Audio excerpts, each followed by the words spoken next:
Tak si benar dengan orang ngajar. Siapa kutubuh pun tak si dengar. Tapi orang jadi tinggi ni baik.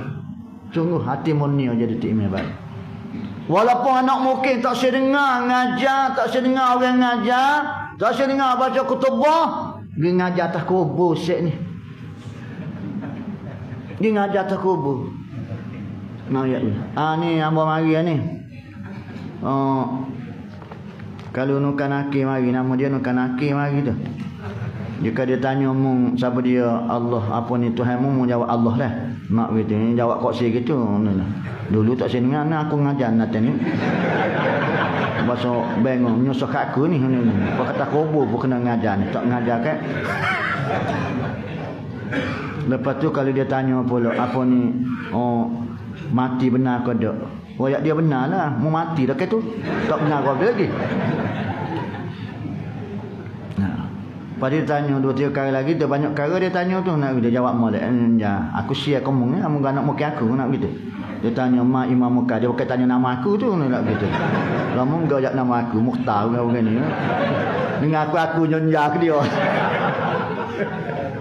Molek baca terkei lagu tu email nak ya. Soh nak panggil kau maid.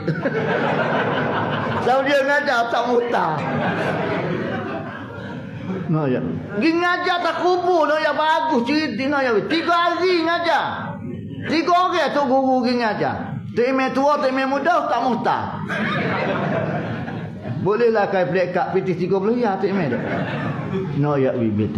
Wak klik lah kita, putu lah berapa. No ya. Allahu Rabbi ya Karim. Baik popok tok leban. Anak mungkin tak saya dengar orang ngajar, pergi ngajar. Engkau tak boleh nak lari dah ke? Mau lari ke mana?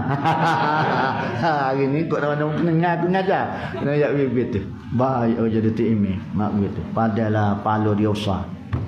Palo tinggi. Nak begitu. Kebanding dengan popok kita. Lepas tu baru pergi kutub bila. Barulah orang soft tamu pada hok dojo ni tak tahulah. Boleh boleh uji orang tahu lah. Tak gitulah. Dah gitu. Ustaz jangan gitu. Ustaz nak masuk dalam tak muak dah kan. Nak gitu. Ustaz kat sepak belakang ni. Nak gitu.